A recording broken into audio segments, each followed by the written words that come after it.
Hello, brain സ്വന്തമായി ഒരു mind ഉള്ളത് പോലെ തോന്നിയിട്ടുണ്ടോ? ഫോക്കസ് ചെയ്യാൻ പറ്റുന്നില്ല, ഓർഗനൈസ്ഡ് ആയിരിക്കാൻ പറ്റുന്നില്ല, ചെറുതായിരുന്നാൽ പോലും ബോഡി കിടന്ന് വിറയ്ക്കുന്നു. റിലാക്സ്, തനിച്ചല്ല. ഇന്ന് സംസാരിക്കുന്നത് ADHD എന്നൊരു കാര്യത്തെക്കുറിച്ചാണ്.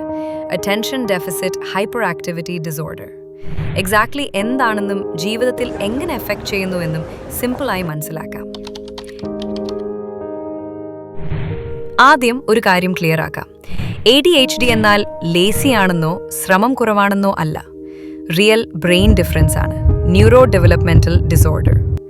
ബ്രെയിൻ വളരുന്ന രീതി തന്നെ കുറച്ച് വ്യത്യസ്തമാണ്.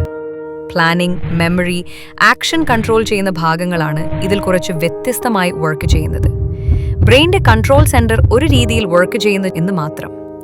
ADHD സാധാരണ 3 തരത്തിൽ കാണിക്കും. ശ്രദ്ധ കൊടുക്കാൻ ബുദ്ധിമുട്ട്, ഇൻഅറ്റൻഷൻ. ഇത് വെറും ഡിസ്ട്രാക്ഷൻ മാത്രമല്ല. ടാസ്കിൽ ഫോക്കസ് നിൽക്കില്ല, ഓർഗനൈസ് ചെയ്യാൻ പറ്റില്ല, സാധനങ്ങൾ എപ്പോഴും നഷ്ടപ്പെടും, മറന്നുപോകും. വളരെ നോയ്സി റൂമിൽ ഒരു ആൾ മാത്രം സംസാരിക്കുന്നത് കേൾക്കാൻ ശ്രമിക്കുന്ന പോലെയാണ് ഫീൽ. ഹൈപ്പർ ആക്ടിവിറ്റി, ചെയ്യുക, കിടന്നിരിക്കാൻ പറ്റാതിരിക്കുക, ഇന്ദ്രിയ റെസ്റ്റ്ലെസ്നെസ്. കുട്ടികളിൽ ഓടി നടക്കൽ, അഡൾട്ട്സിൽ ഏറെ സംസാരിക്കൽ, ഇരിക്കാൻ പറ്റാത്ത ഫീൽ.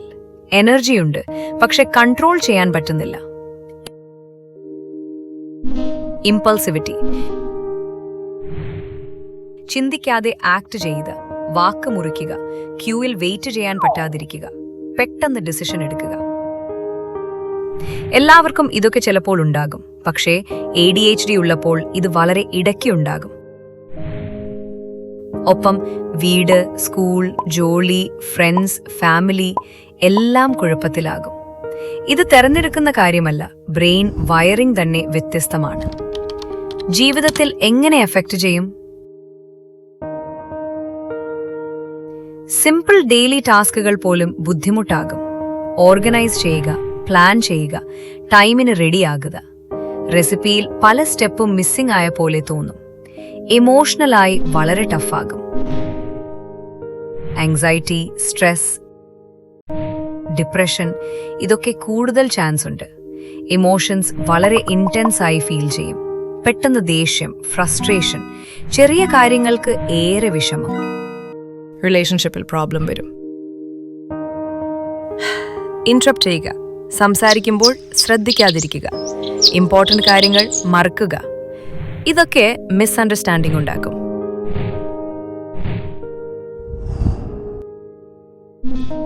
സ്കൂൾ ജോബ് എൻവയോൺമെന്റിൽ ഫോക്കസും ഓർഗനൈസേഷനും ഏറെ വേണം.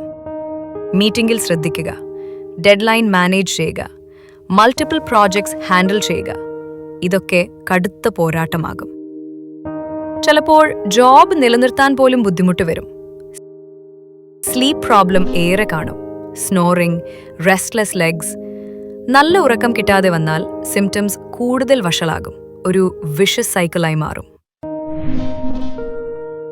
ഇമ്പൾസിവിറ്റി കാരണം പെട്ടെന്ന് ചെലവഴിക്കൽ, അൺപ്ലാൻഡ് സ്പെൻഡിംഗ്, ഫൈനാൻഷ്യൽ സ്ട്രെസ് വരും.